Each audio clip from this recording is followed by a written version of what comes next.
Bismillahirrahmanirrahim. Assalamualaikum warahmatullahi wabarakatuh.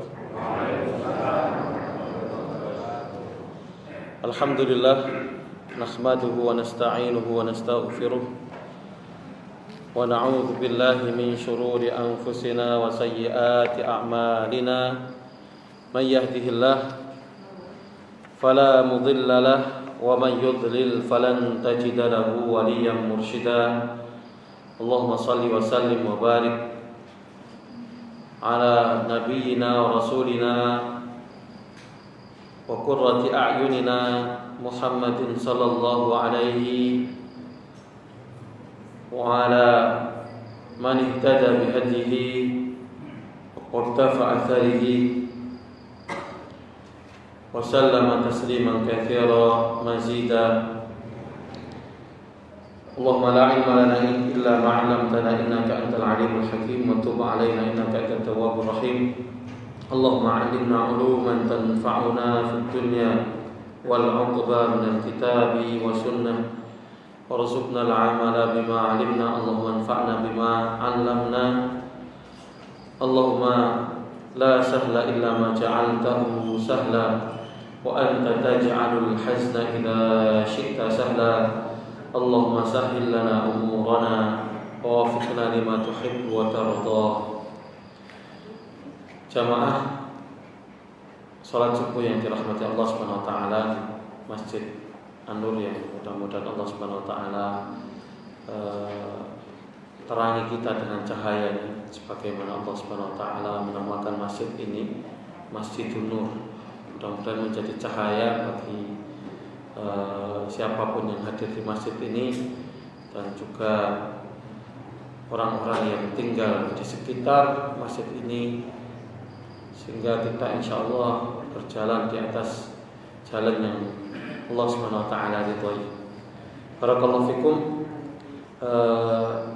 Di pertemuan sebelumnya kita telah berbicara tentang bagaimana orang Quraisy berusaha untuk menghalangi dakwah Rasulullah SAW dengan berbagai macam cara, dengan sebagian sahabat ridwanullah alaihim disiksa, ditekan, diintimidasi.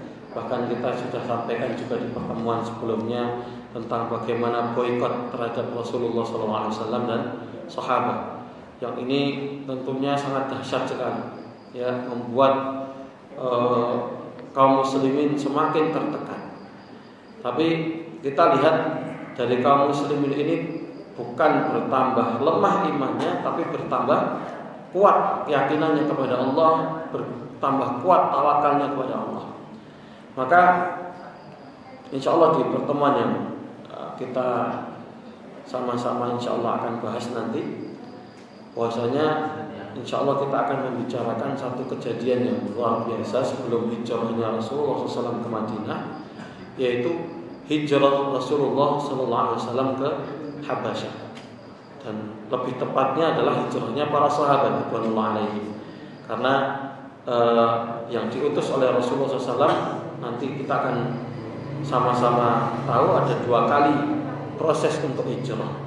Tapi sebelum kita masuk kepada hijrah kaum muslimin ke Habasyah, kita perlu faham ada namanya sunnatul akhdhi bil asbab. Sunnah untuk mengambil atau mencari ikhtiar dengan mendatangkan sebab-sebab. Seperti apa itu contohnya? Contohnya orang kepingin dapat duit, ya. Nek carane Jawa ubet, ya, kudu ubet. Ubet itu kudu obah, kudu ubet. Obah itu ya keluar rumah, ubet itu golek sesuatu yang bisa datangkan kira-kira menjadi sumber penghasilan. Ya, apa aja itu? Dodolan cilok umpamanya, ya kan? Dodolan cilok ya mesti dikit banyak kan laku, ada yang jual, ada yang beli. Kalau nggak ada yang jual ya mau gimana, mau beli mau nggak jual gitu kan? Kan nonton. Orang harus kerja untuk supaya mendapatkan tadi, dia kepingin dapat rezeki ya dia harus kerja. Maka Allah Subhanahu wa taala sampaikan dalam Al-Qur'an ya di banyak ayat, salah satunya di surah Al-Mulk.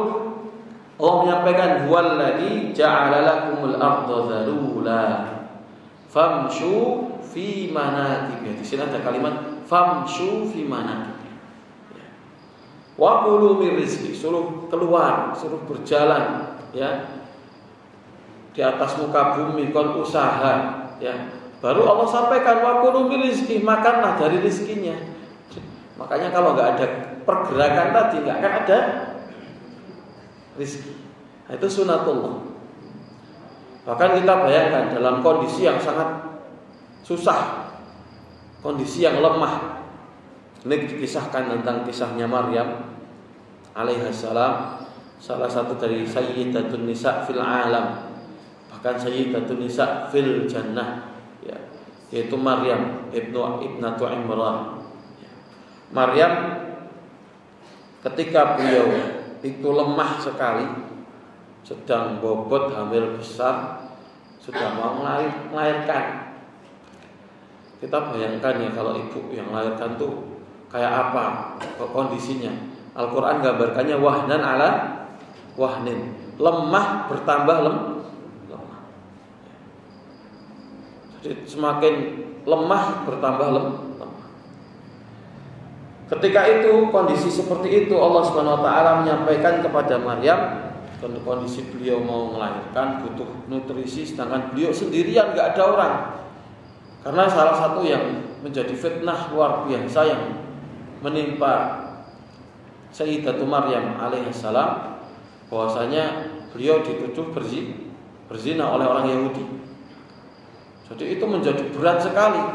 Kenapa berat? Maryam ini orang yang sangat salihah. Ibaratnya orang ora tahu gitu. Lihat orang aja nggak pernah keluar rumah. Beliau selalu ada di mihrab beribadah terus ya. Bahkan saking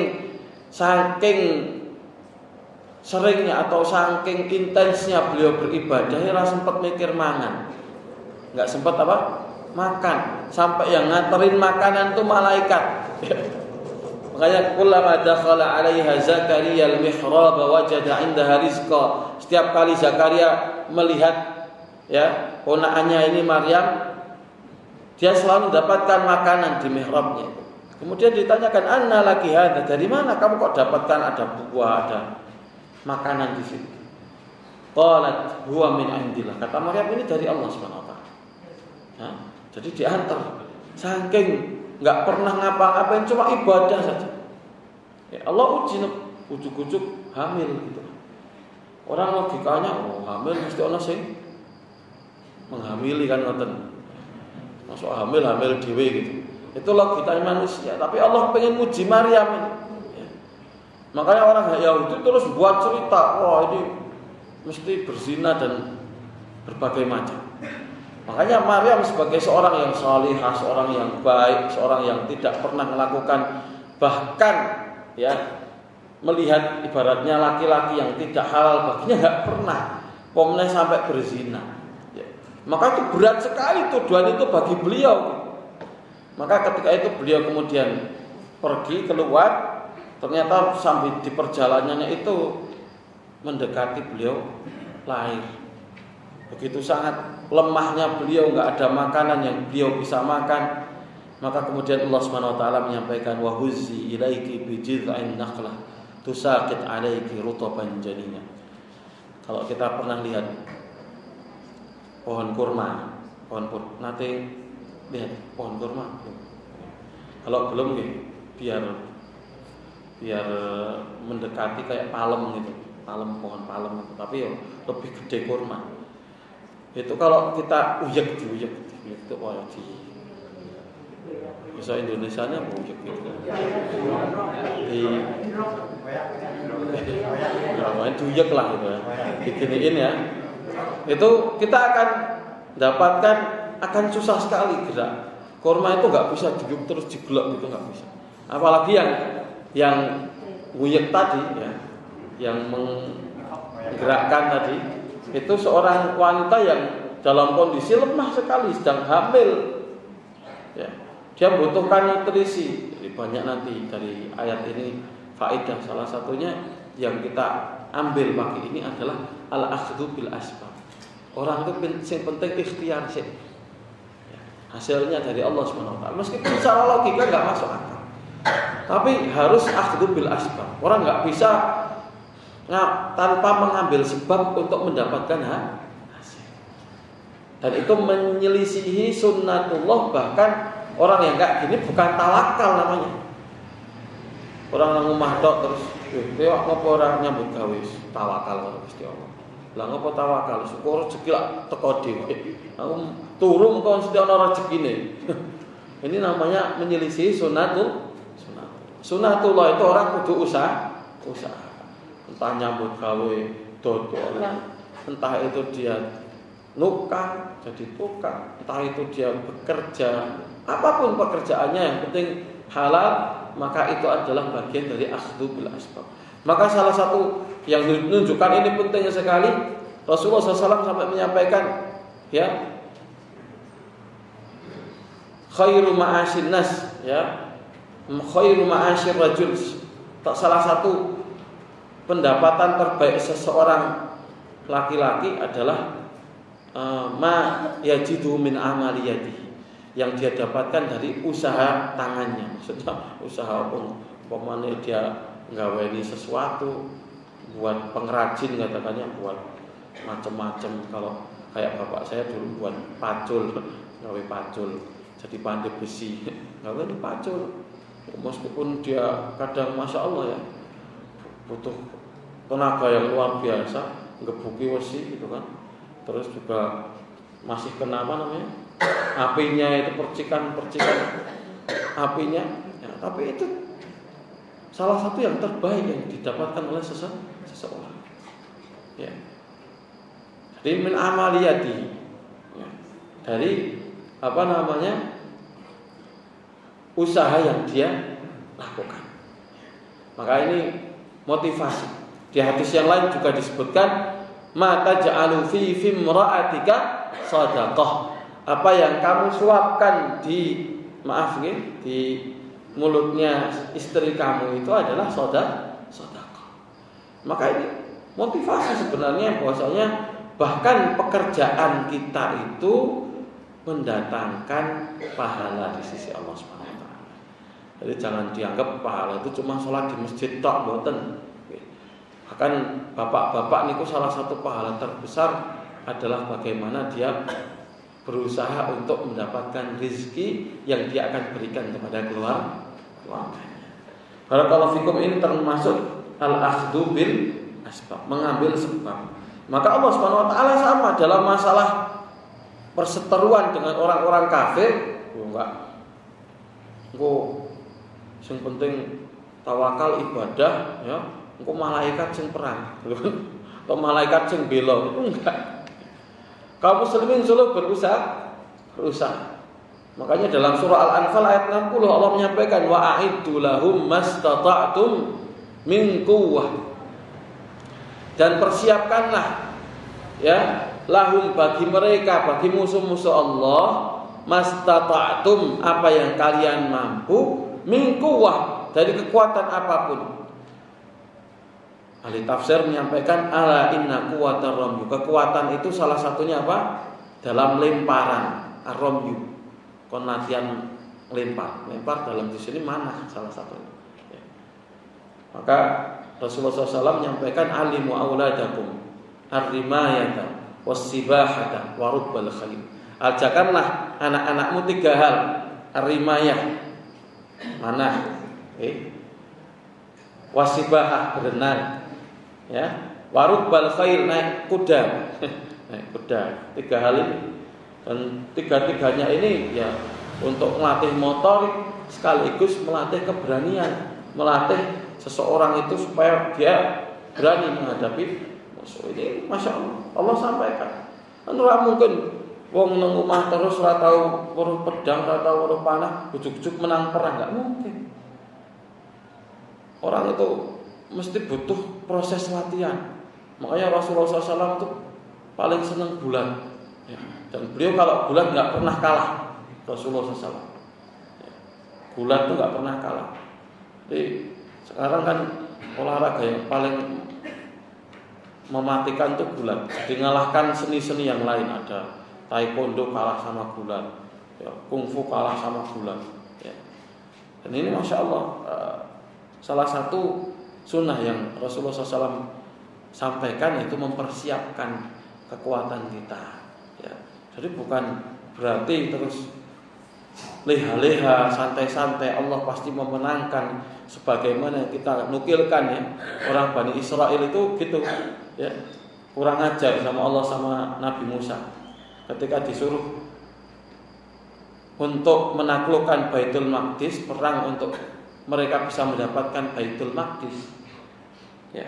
Mereka kan mengatakan the Holy Land ya, Holy Land, tanah yang suci kan ya, tanah yang dijanjikan, yaitu Baitul Maqdis maksudnya.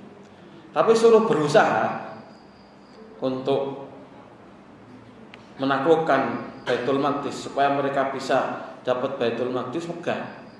Orang Yahudi mengatakan apa? Ketika disuruh berjihad sama Musa alaihissalam, orang Yahudi mengatakan idhhab anta rabbuka faqatila innaha huna qa'idun. Ya. Wis kowe wae sing lunga Musa karo Allah Subhanahu wa taala. Kan jenengan kuat. Oneh ditambahi sama Allah, mesti menang, orang mungkin kalah nih. Gitu kan? Itu logikanya orang Yahudi. Inna hauna qa'idun, kita duduk aja di sini. Ya. Kita nonton. Beda dengan sahabatnya Rasulullah SAW. Kita lihat bagaimana sahabat Rasulullah, Hamzah bin Abdul Muttalib, bagaimana Khalid bin Walid, ya. Khalid bin Walid di tubuhnya ada 73 luka, semuanya di bagian depannya, nggak pernah mundur. Itu ada lagi Abu Ubaidah bin Amir al-Jarrah, bagaimana Bara bin Malik, sahabat-sahabat yang punya keberanian luar biasa. Talha bin Ubaidillah yang sampai dijuluki Asy-Syahid yamshi 'alal wajhil ardi, syahid yang berjalan di atas muka bumi. Ya. Saking beraninya beliau menjadi tamengnya Rasulullah SAW di perang Uhud. Ya. Dan banyak sahabat-sahabat yang kita lihat, masya Allah, mereka usudun, ya, menjadi singa di medan pertempuran. Maka ini bagian dari al-akhdhu bil asbab. Ya. Dalam hal apapun seseorang disunahkan untuk ikhtiar, mengambil sebab, supaya Allah Subhanahu wa taala datangkan kemudahan, adapun rezeki, adapun kemenangan itu dari Allah Subhanahu wa taala. Kewajiban kita adalah berusaha untuk mengambil asbab.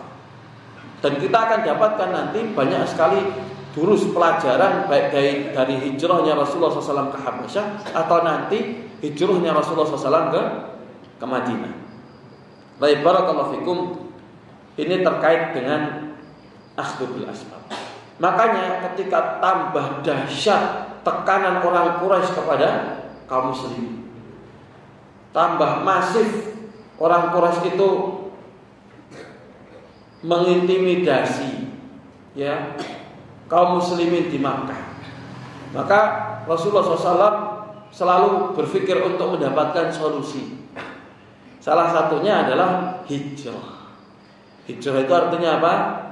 Berpindah atau al-intiqal, ya, dari negeri yang di situ mayoritas ada kekufuran, mayoritas kemusyrikan, sehingga kaum muslimin tidak mampu menampakkan agamanya, melaksanakan syariat agamanya, tidak bebas melaksanakan syariat agama. Seperti di Makkah, orang mau sholat itu susahnya bukan main. Kita sebutkan kemarin ya, harus mereka jalan jauh dulu, umpetan gunung. Mau sholat harus umpetan. Dengan bayangkan kalau harus kita di sini sholat harus apa? Sembunyi-sembunyi.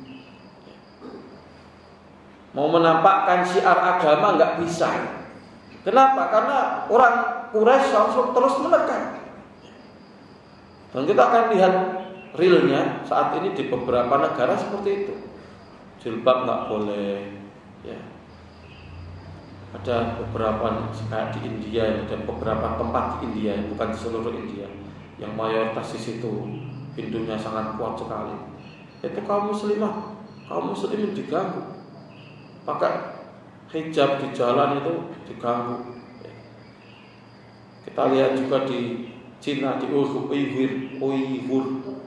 itu kita lihat luar biasa sekali. Puasa aja nggak boleh. Jadi sampai anak sekolah diceritain, anak sekolah itu bawa makanan, harus bawa makanan. Kalau nggak bawa makanan, maka dicek kamu bawa makanan nggak. Kalau nggak bawa makanan berarti puasa. Nah nggak puasa nanti dikasih roti suruh makan. Kalau nggak mau makan dikepuki. Jadi nak fikih gampang, orang mukroh itu nggak apa-apa makan karena dia mukroh. Kalau nggak dia makan dia akan bahaya. Maka makan aja, tapi insya Allah puasanya tetap sah. Kan gitu. Kan dapat bonus malahan. Tapi kan kadang sebagian kaum muslimin kan ngono nggak ngerti hukumnya, seperti puasa gebuki. Itu sampai seperti itu. Jadi orang Islam kalau dia minoritas itu memang tabiatnya susah menampakkan syiar agama. Contohnya saat sekarang di Bali gitu kan. Di Bali. Kalau pas nyepi nggak boleh ada. Nyepi ada gue speaker nggak boleh. Kan repot gitu kan. Makanya ini yang membuat Rasulullah SAW kemudian berpikir membuat strategi untuk hijrah mencari tempat selain Makkah. Ini sebelum fase ke Madinah, mencari tempat yang kondusif, tempat yang kaum muslimin di situ bebas ya menampakkan syiar agamanya, bebas untuk sholat, bebas untuk berdakwah. Ya. Maka kemudian hal-hal ini yang kemudian mendorong Rasulullah SAW untuk hijrah. Nah, kemudian kenapa kok dipilih? Salah satunya Habasyah, ya. Maka ada beberapa sebab kenapa kok Habasyah dipilih. Salah satunya Rasulullah SAW pernah menyampaikan dalam satu hadis, ya, bahwasanya Rasulullah menyampaikan, "Lau kharajtum ila ardil Habasyah." Ya, kalau kalian keluar atau hijrah pergi ke ardil Habasyah, fa inna biha malakan, di dalamnya itu ada malikan, ada seorang raja, ada seorang malik raja. La tudzlamu indahu ahad, yang tidak pernah mendolimi seorang pun, artinya orangnya adil, rajanya adil. Wa hiya ardu sidqin, bahkan Habasyah itu tanah yang sidqin itu tanah yang di situ aman lah, jujur, nggak ada kezaliman di situ, ya. Hatta yaj'al lakum farajan mimma antum fihi, sampai Allah menjadikan bagi kalian jalan keluar dari masalah yang sedang kalian hadapi saat ini. Itu masalahnya ditekan, diintimidasi oleh orang-orang Quraisy. Kemudian sebab yang lain, kenapa kok Habasyah ini menjadi tempat? Karena Habasyah ini adalah Majar itu makan tijarah. Sudah menjadi tempat yang ma'ruf. Dulu orang-orang Quraisy kalau berdagang, salah satu tujuan mereka pergi itu adalah ke Habasyah. Maka Habasyah ini sudah secara tempat, secara keadaan orang sudah ngerti gitu, sudah adaptasi. Oh, Habasyah kayak gini.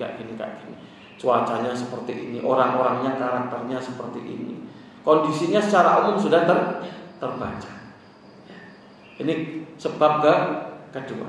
Jadi hubungan antara orang Quraisy dan orang Habasyah secara umum, baik itu yang kaum musliminnya ataupun orang Quraisy yang orang musyrik, itu sudah terbangun dengan baik. Ya. Apalagi Rasulullah SAW dulu adalah pedagang sebelum beliau menjadi nabi. Makanya secara tidak langsung beliau tergambar jenenge orang pedagang itu kan, neng diwaya sing laku laris ke sana. Dia akan baca apa? Namanya mapping, ya. Dia akan memetakan itu kan. Oh, di sini kayak gini. Udah tergambar di benaknya Rasulullah SAW. Kemudian ketiga, Ummu Aiman ini seorang yang dulu sempat mengasuh Rasulullah SAW. Dalam riwayat Ummu Aiman ini seorang yang berasal dari Habasyah. Maka secara tidak langsung pernah diceritain tentang bagaimana Habasyah itu dari Ummu Aiman. Makanya Rasulullah SAW mencintai Habasyah salah satunya karena ada seseorang yang dari sana yang berjasa kepada beliau, mengasuh beliau, ngurusi beliau waktu beliau kecil. Siapa itu? Ummu Aiman. Maka itu yang membuat beliau itu juga secara tidak langsung mencintai Habasyah. Ya. Jadi tadi ada beberapa sebab dari rajanya apa? Adil ya. Rajanya adil, negaranya aman. Ketiga, tempat yang sudah familiar karena menjadi tujuan untuk berdagangnya orang-orang Quraisy. Kemudian yang keempat, Ummu Aiman, ya salah satu yang mengasuh Rasulullah SAW itu dari Habasyah. Saat tidak langsung Rasulullah sudah banyak dapat ceritanya dari beliau, ngerti kayak apa cara umum Habasyah. Adapun yang kelima, ini masih ada lagi. Habasyah ini jauh dari pengaruhnya orang Quraisy. Jadi kalau orang-orang Muslim ini hijrah ke sana, orang Quraisy nggak bisa terus dengan gampang gitu kan,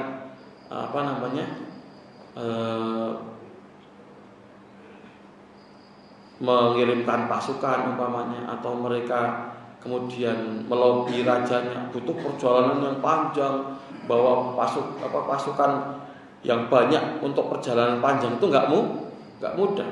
Makanya ini yang menjadi alasan kenapa dipilihnya Habasyah ini. Ya. Jadi nggak gampang orang Quraisy untuk umpamanya orang Muslim hijrah ke sana terus disusul terus dibaliknya lagi, itu nggak semudah itu. Makanya dipilih Habasyah ini sebagai tempat. Kemudian yang terakhir, Habasyah secara agama ini adalah Nasrani atau Kristen. Berbeda dengan Quraisy yang dia adalah musyrik, penyembah berhala. Jadi secara kultur, secara agama ini sama-sama samawi, sama-sama agama yang asalnya dari Allah Subhanahu wa taala. Artinya secara kedekatan itu lebih nyambung kepada orang Habasyah daripada kepada orang musyrik gitu.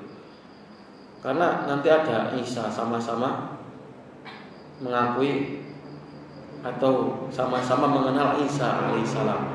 Meskipun kalau orang Nasrani mengenalnya sebagai Tuhan, kalau kaum muslimin sebagai nabi.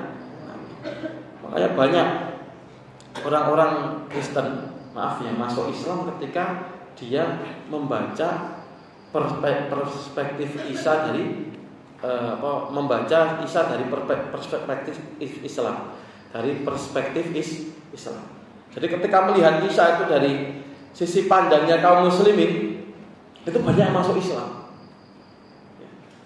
Salah satunya kemarin saya lihat itu ada namanya Tere itu dulu seorang penyanyi, artis ya. Kemudian sekarang masuk Islam, sudah ngafal Quran, hijabnya besar, dan masya Allah. Salah satu kenapa yang buat dia masuk Islam itu ketika dia ngobrol sama teman muslimnya, loh di kita ada Isa juga loh. Oh, masuk ada Isa juga. Tapi di kita bukan nabi. Di kita bukan Tuhan, tapi nabi. Ketika itu dia langsung ada tanda tanya besar itu. Ada tanda tanya besar, kemudian ada keingintahuan. Setelah itu baru buka, belajar. Oh, ternyata kayak gini Isa. Dan ini lebih apa? Masuk akal. Kemudian dia mau gara-gara itu masuk Islam. Makanya kita akan lihat nanti juga ada kejadian yang luar biasa sekali terkait hijrah ke Habasyah. Jadi ini secara umum sebab-sebab kenapa Rasulullah SAW memilih Habasyah sebagai tempat untuk hijrah. Jadi secara strategis nggak ngawur. Sekali lagi apa enggak? Nggak kan? Agama terus ngawur, milih ngawur, nggak pakai strategi. Ini bukan seperti itu. Rasulullah SAW tetap apa? Membuat apa? Strategi. Ya, secara strategi itu kalau bahasa kita masuk gitu loh. Ya, dipilih dengan matang, dirancang dengan baik. Dan itu bagian dari akhdhu bil asbab. Enggak mentang-mentang tawakal terus kabeh ora dihitung sing penting maju, ya. Enggak. Semuanya dipilih. Ini kenapa dipilih? Tempatnya seperti apa? Strategi seperti apa? Kemudian yang menunjukkan bagaimana cerdasnya Rasulullah SAW dalam masalah strategi itu, beliau masya Allah luar biasa, sangat detail sekali. Kita akan lihat orang-orang yang hijrah di fase pertama di Habasyah. Ketika hijrah pertama Rasulullah SAW ke Habasyah, karena nanti ada 2 kali, terjadi 2 kali hijrah. Itu di tahun kelima dari kenabian, ya. Itu ada asratul rijal, 10 orang laki-laki, wa arba'un niswatin, dan 4 orang perempuan. Dalam riwayat yang lain ada 5 perempuan, 5 orang perempuan. Nah, ketika mereka berangkat ke Habasyah, sempat dikejar sama orang Quraisy, tapi kaum muslimin sudah lebih cepat sehingga tidak terkejar oleh orang-orang Quraisy. Ya. Kemudian kita lihat disebutkan oleh para ulama bahwasanya la yujad fihim ahadan minal mawali. Tidak ada satupun kalangan dari budak yang berangkat hijrah. Kita tahu budak ini sangat terbatas haknya, susah kondisinya. Makanya yang paling banyak diintimidasi itu orang-orang yang dari kalangan bawah, dari kalangan budak. Kita kenal ada Bilal bin Rabah. Karena kenapa kok gampang? Karena dia secara akad itu, secara akad itu dia berada di kekuasaan tuannya. Yang berhak atas dia adalah apa? Tuan. Maka Bilal kenapa disiksa luar biasa ketika itu kaum muslimin susah untuk menolongnya? Karena memang dia berada di bawah kekuasaan tuannya. Ketika itu tuannya adalah Umayyah bin Khalaf. Umayyah bin Khalaf ketika nyiksa Bilal, dicambuki,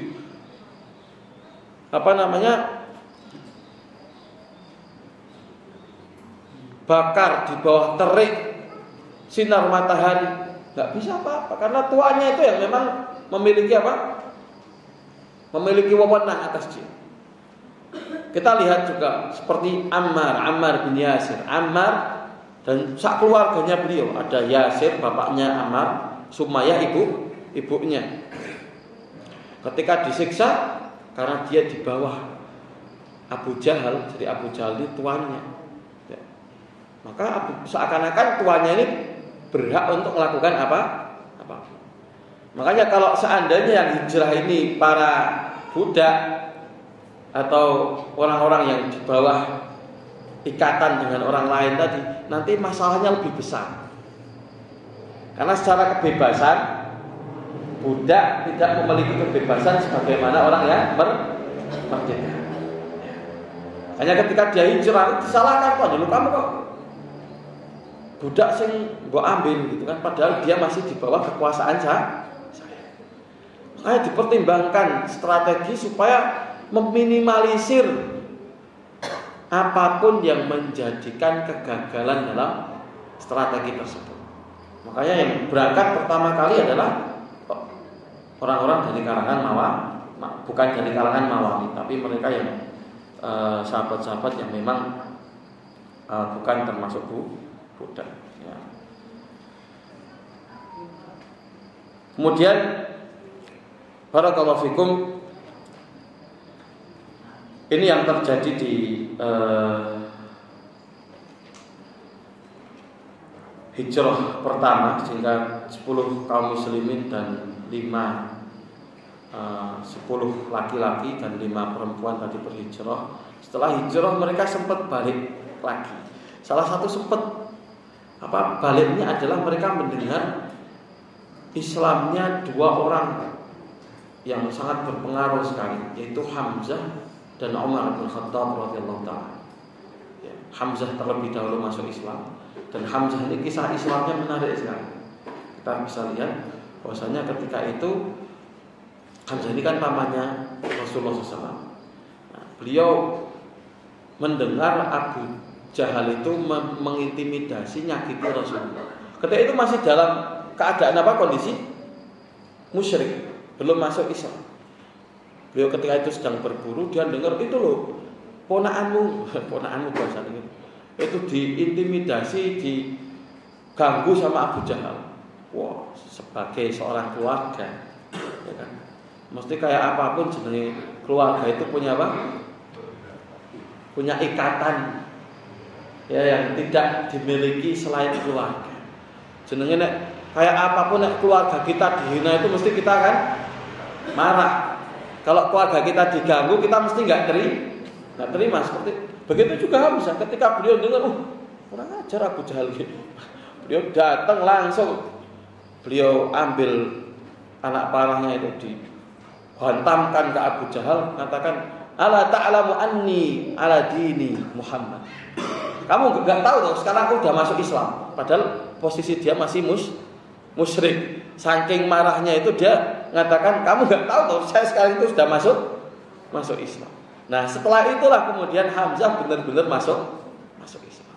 Sejak itu orang-orang Quraisy mikir-mikir lagi kalau mau menyakiti Rasulullah, karena Hamzah ini terkenal seorang yang sangat kuat sekali dan enggak kompromi, orang yang sangat kuat sekali. Ditambah Umar bin Khattab radhiyallahu ta'ala masuk Islam. Ini sebabnya juga Rasulullah SAW itu kita tahu bahwasanya dulu Umar itu sangat membenci Rasulullah SAW karena dianggap Rasulullah SAW itu sumber masalah. Jadi yang buat chaos ribut di Quraisy dulu nggak ada apa-apa, tenang-tenang saja. Sejak Rasulullah datang itu ribut, kabilah dengan kabilah ribut, bapak dengan anak pisah, kemudian ada suami istri pisah juga, yang suaminya muslim, istrinya itu masih musyrik pisah. Ibu dengan anak kayak kita contohkan kemarin, ada Abu Hurairah, ada contohnya Mus'ab bin Umair ya, yang ibunya masuk Islam, anaknya masuk Islam, Mus'ab ibunya masih dalam keadaan musyrik ya. Itu sampai terjadi istilahnya masalah sosial, jadi ada syarat ijtimai ya, jadi pergulatan sosial karena masalah-masalah ini ya. Makanya Umar ini dulu nggak senang Rasulullah gara-gara itu gitu. Bukan lebih dari memusuhi dakwahnya Islam, itu sebenarnya bukan masalah itu. Nah ketika itu, ini saya harus beres ini, Muhammad ini tak bunuh aja nih biar rampung masalahnya. Ketika Umar mau berangkat ya, beliau ketemu sama salah satu orang, sampaikan, loh kamu tuh ngapain ngurusi Rasulullah itu, loh saudaramu sendiri Fatimah masuk Islam. Kaget gitu. Datang ke tempat saudarinya ini ya. Kemudian Umar singkat ceritanya, kemudian beliau dengar ada suara seorang baca Al-Quran, kemudian diketuk dengan keras, kemudian disampaikan, tadi yang baca Quran siapa? Ya, sembunyikanlah. Dulu kan Quran ditulis di kayak di kulit, bahasanya kita lulang gitu. Ditulis di situ, ada yang ditulis di atas pelempah ya. Kemudian itu disembunyikan itu tadi, kulitnya tadi yang di situ ada Al-Quran. Nah, sampai akhirnya Umar kemudian marah, sempat menampar adiknya. Akhirnya ketika Umar itu disampaikan, kamu sejak kapan, saat adiknya ini berani ngomong, sejak kapan seorang Umar itu memukul seorang wanita. Habis itu dia langsung kayak akalnya kembali, loh kok saya sampai segitunya gitu, kok sampai mukul seorang wanita. Ketika dia diam, Umar kemudian akalnya kembali, coba saya kepingin lihat tadi sahifah atau lembaran atau bacaan yang tadi dibaca. Kemudian kata adiknya, kamu belum masuk Islam, nggak boleh megang bukan mushaf, masih lembaran tadi, kulit tadi ya. Kemudian langsung akhirnya dikeluarkan, dibacakan kepada Umar, Taha ma anzalna 'alaikal Qur'ana litashqa anzalna 'alaikal Qur'ana litashqa illa tadhkiratan liman yakhsha tanzilan mimman khalaqal arda was samawati. Ketika dibacakan ini, Umar bergetar luar biasa, kemudian beliau mengatakan, saya tidak pernah mendengarkan perkataan seindah ini, dan ini mesti perkataan yang benar, nggak mungkin ini yang buat manusia. Kemudian beliau menyatakan, saya kepengen masuk Islam. Singkat ceritanya kemudian beliau mencari di mana Rasulullah, ketemu sama Rasulullah, kemudian menyatakan keislaman. Setelah masuk Islam ini, Hamzah sama Umar masuk Islam, mereka keluar, ya, memimpin kaum muslimin, satu shaf bersama Umar, satu shaf bersama Hamzah. Mereka semuanya tawaf Ka'bah sambil takbir. Nah, itu orang-orang musyrik gak ada yang berani dekat. Lihat ngarep Umar, ngarepnya Hamzah, itu derdek luar biasa. Padahal ketika itu kaum muslimin masih sedikit. Cuma gara-gara yang masuk Islam ada Hamzah, ada Umar. Itu efeknya luar biasa. Maka gara-gara itu sebagian kaum muslimin yang sudah hijrah ke Habasyah, wah, Umar sama Hamzah masuk Islam, berarti sekarang kondisi sudah insya Allah lebih baik mereka pulang. Nah, itu hijrah pertama kaum muslimin ke Habasyah. Kemudian setelah itu ternyata orang-orang kafir kemudian terus buat strategi untuk menekan kaum muslimin. Setelah Islamnya Umar, Islamnya Hamzah itu enggak rampung ternyata. Masih terus gangguan-gangguan, tapi dengan cara yang berbagai macam cara. Intinya tidaklah berhenti permusuhan kaum musyrikin itu dengan adanya Umar, dengan adanya Hamzah. Radhiyallahu taala anhu. Nah, makanya kemudian terjadilah hijrah kaum muslimin kedua ke Habasyah. Jadi ini hijrah yang kedua. Habasyah ini dipimpin oleh Ja'far bin Abi Thalib, ya. Jadi kaum muslimin ketika itu berjumlah kurang lebih 62 laki-laki, ya. Mereka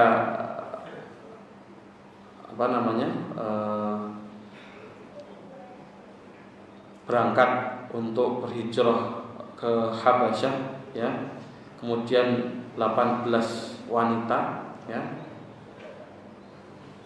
Jadi semuanya lebih banyak daripada jumlah pertama, ya, berangkat menuju Habasyah untuk berhijrah. Dan hijrah ini satu hal yang kita lihat, ya, sangat berat sekali. Orang wis duwe omah barang wis duwe omah, wis mapan gitu kan. Suruh ninggalin rumahnya, suruh ninggalin propertinya, suruh ninggalin usahanya untuk ke tempat yang dia nggak ngerti di sana lebih baik apa nggak lebih baik. Ini semua dilakukan demi apa? Demi agama. Ini jangankan hijrah. Sekarang wong wis rada tua gitu kan, 50 tahun ke atas itu kalau suruh ninggalin rumahnya lama kan ora betah. Bahkan ke rumah anaknya sendiri gitu kan, umpamanya anaknya di luar kota gitu, ya, pisah. Kemudian bapaknya berkunjung ke tempat anaknya, 1 hari 2 hari mesti njaluk pulang. Padahal ke rumah anaknya sendiri. Kita bayangkan ke tempat yang di situ nggak ada saudara, nggak ada kerabat, ya, orang harus pindah meninggalkan semua propertinya. Basa Jawa wis tambah ngoyot tambah engel gitu kan, ya, tambah ngoyot gitu kan, oyote tambah mancep ke dalam, ya, untuk pindah itu tambah susah. Ini kaum muslimin masya Allah demi keimanan mereka, menyelamatkan keimanan mereka supaya mereka tidak terkena fitnah, bisa melaksanakan agamanya, mereka berhijrah. Nah, hijrah yang kedua ini kemudian kaum kafir Quraisy tidak tinggal diam. Jadi kaum kafir Quraisy kemudian mereka mengutus delegasi. Jadi salah satunya orang yang paling cerdas, diplomat yang paling ulung, ya, yang dikatakan Dahiyatul Arab. Dahiyatul Arab itu orang yang paling cerdas, ya, karena kecerdasan beliau terbukti ketika beliau masuk Islam. Beliau menaklukkan Mesir hampir tanpa perang. Mesir itu ditaklukkan hampir tanpa perang. Siapa sahabat tersebut? Beliau adalah Amr bin As radhiyallahu taala anhu. Nah, Amr bin As tentunya sebelum beliau masuk Islam ya. Sebelum beliau masuk Islam beliau diutus oleh orang Quraisy untuk menjadi delegasi mereka ya, dengan Abi Rabi'ah ibn al-Mughirah al-Makhzumi. Tapi intinya di sahabat Amr bin As ini ya, meskipun ini dua orang tapi diplomat yang sangat cerdas sekali ini adalah Amr bin As ya. Kemudian ketika dia ketemu Najasyi ya, ini ada satu hal yang menunjukkan kecerdasannya Amr bin As. Dia mengatakan, "Ayyuhal Malik, wahai Raja Najasyi, saya datang ke sini kan tahu sendiri saya itu temannya jenengan." Oh, kenapa? Udah kenal Amr bin As ini.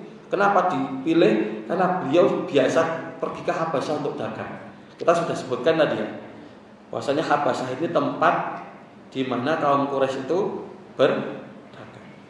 Dan Amr bin As ini salah satu tujuannya adalah Habasyah. Dan beliau sudah kenal sama Raja Najasyi, sudah akrab. Gitu sampai situ, ini teman dekat kamu Amr bin As datang.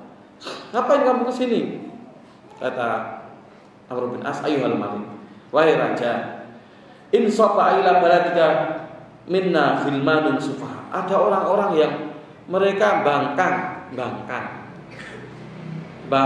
dari kaum kami, buat kekacauan.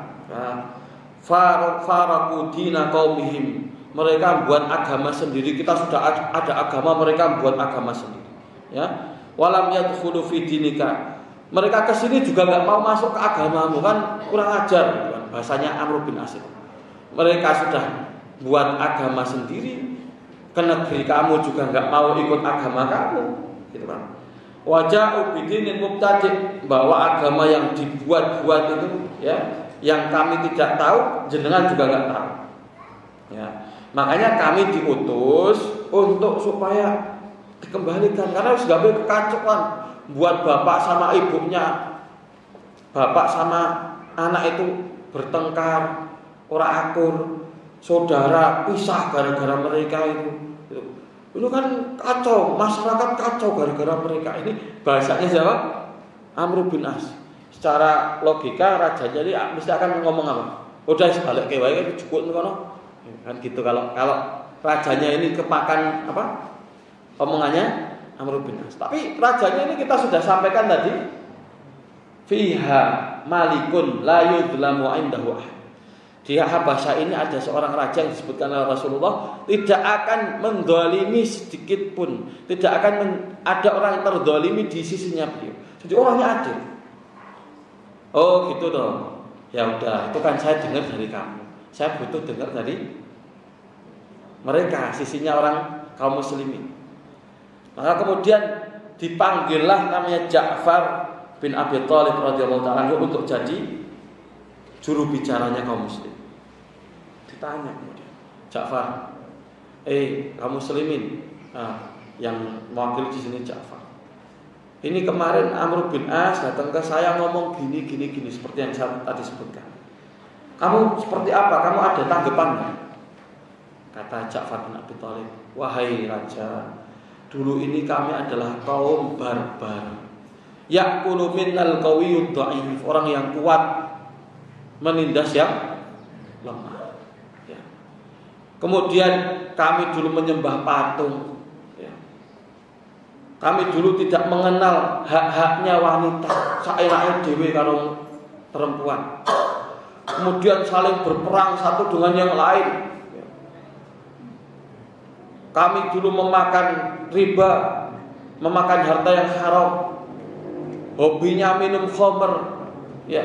Buat kekacauan, sampai Allah mendatangkan di tengah-tengah kami seorang Rasul yang kami tahu nasabnya." Ini kalimatnya menarik sekali. Yang kami tahu nasab, jadi bukan orang asing, dari kecil wis ngerti wonge apik, jujur, nggak pernah bohong, orangnya masya Allah akhlaknya luar biasa. Kami tahu nasab. Kemudian datang kepada menyeru kami untuk mentauhidkan Allah, meninggalkan kemungkaran, menyambung silaturahmi. Wah, ini kalimatnya luar biasa. Oh, nek ngono ki Amr bin As ora bener. Kata Najasyi kemudian disampaikan, kalian sudah tinggal di sini aman di sisi kami. Ya. Kehabisan akal enggak Amr bin As? Enggak. Datang lagi kepada Najasyi. Tahu enggak Najasyi? Mereka itu orang-orang muslimin, kaum muslimin itu mengatakan kalau Isa itu bukan Tuhan. Ya. Kan itu bertentangan dengan keyakinannya jenengan. Itu nanti berbahaya, itu nanti tinggal di sini nanti dakwai orang-orang, nanti mereka malah orang Kristen malah mlebu Islam. Nah, itu kan provokasi lagi. Hanya dipanggil lagi Ja'far bin Abi Thalib. Kali ini Ja'far nggak jawab. Jawabnya maksudnya beliau cuma baca Al-Quran yang dibaca surah Maryam. Kemudian beliau baca Kaf ha ya ain sad Dzikru rahmati rabbika 'abdahu Zakaria idh nada rabbahu nidaan khafiyya. Terus dibaca, ini kan kisah tentang Zakaria, tentang bagaimana Maryam, bagaimana Isa. Itu kisah di situ ada. Begitu dibaca ini Najasyi nangis. Seluruh uskup pendeta-pendeta yang ada di dekatnya Najasyi itu nangis sampai jenggot-jenggotnya basah dengan tangisan. Maka dalam riwayat yang sahih, ya, Najasyi ini kemudian menjadi seorang muslim. Ya. Najasyi ini kemudian masuk Islam. Salah satu berkah dakwahnya Rasulullah SAW ketika mengirim delegasi ke Habasyah. Makanya kita lihat di satu riwayat, mata al-yaum rajulun salih. Rasulullah menyampaikan ketika wafatnya Najasyi, beliau menyampaikan, hari ini telah meninggal seorang raja yang saleh.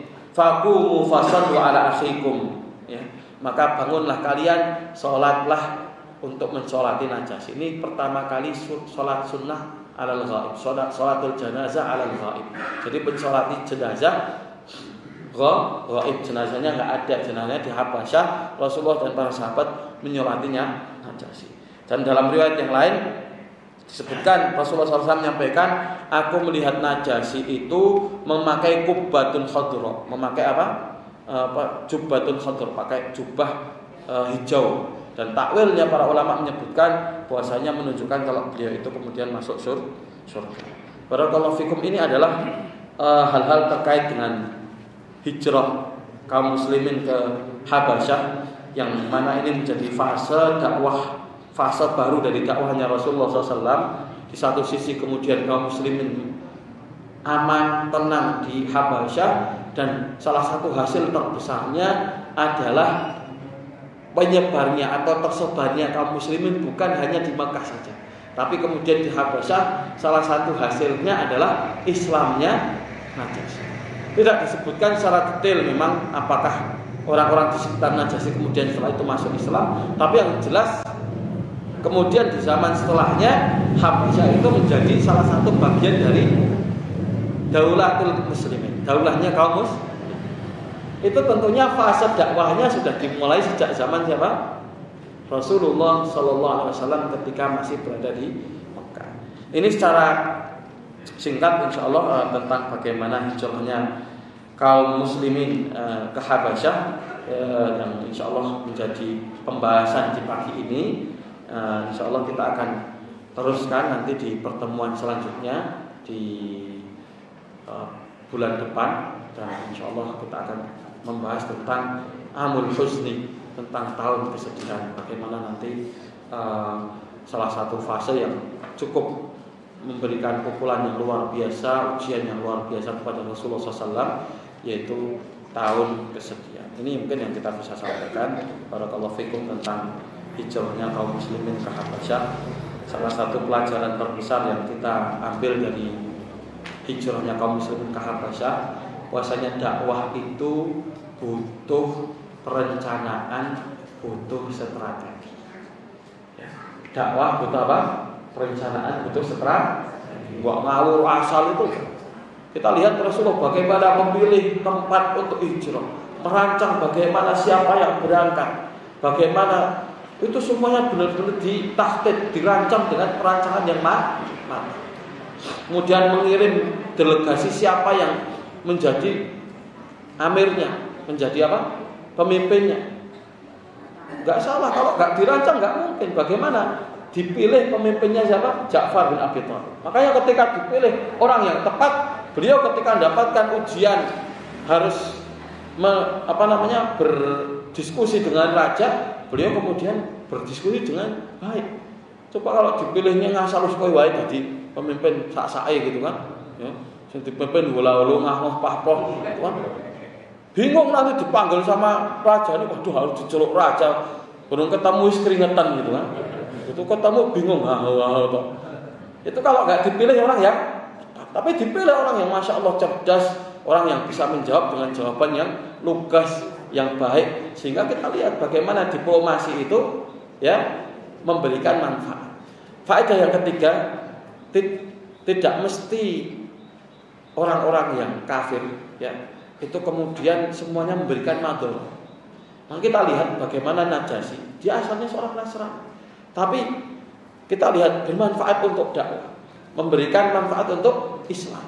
Makanya dalam bermuamalah pun kita harus adil, tidak memukul rata. Dan asal dari muamalah itu bagaimana selama mereka tidak menunjukkan permusuhan, tidak menunjukkan adawah, maka kita bagaimana berlaku baik dengan orang-orang non muslim. Salah satu faedahnya adalah menarik mereka untuk masuk kepada Islam. Jadi orang kafir kabeh, musuh kabeh, sikat kabeh, benar kafir, keras kabeh. Nah, ini salah seperti itu ya. Jadi keras itu pada siapa? Kepada siapa yang memusuhi kita ya. Maka Allah Subhanahu wa taala dalam surah Al-Mumtahanah Allah menyampaikan satu kalimat yang luar biasa di surah Al-Mumtahanah ya. Allah menyampaikan la yanhaakumullahu 'anil ladzina lam yuqatilukum fid din. Allah tidak melarang kalian ya berbuat baik kepada orang-orang yang tidak memerangi kalian dalam agama kalian. Maksudnya orang-orang kafir yang tidak memusuhi kalian, tidak memerangi kalian. Walam yukhrijukum min diyarikum, tidak mengusir kalian dari negeri kalian. Ya. Antabarruhum wa tuqsitu ilaihim. Kita berbuat baik dengan mereka dan berlaku adil kepada mereka. Berbuat baik itu wong Nasrani, kalau dia enggak musuhi kita ya udah berbuat baik. Kirimi makanan ya, masak lodeh dikirimi sak mangkok, disapa, senyum pada mereka enggak apa-apa. Bahkan ini dianjurkan antabarruhum ma tuqsitu ilaihim. Supaya apa? Supaya ini mendatangkan simpati. Oh, Islam itu ternyata bagus. Oh, Islam itu baik, ajarannya bagus. Terbuka, ketika sudah terbuka lebih gampang untuk kita dakwah. Nah, ini faedah yang luar biasa sekali bagaimana muamalah dengan orang-orang non muslim, salah satunya dalam kisah hijrahnya kaum muslimin ke Habasyah. Kemudian terakhir faedah yang kita bisa ambil dari hijrah kaum muslimin ke Habasyah adalah hukum hijrah. Jadi memang ketika mungkin seorang muslim tinggal di satu negeri yang dia tidak bisa menampakkan agamanya, nggak bisa melaksanakan agamanya, nggak bisa menampakkan syiar Islam, maka dia diwajibkan untuk pindah.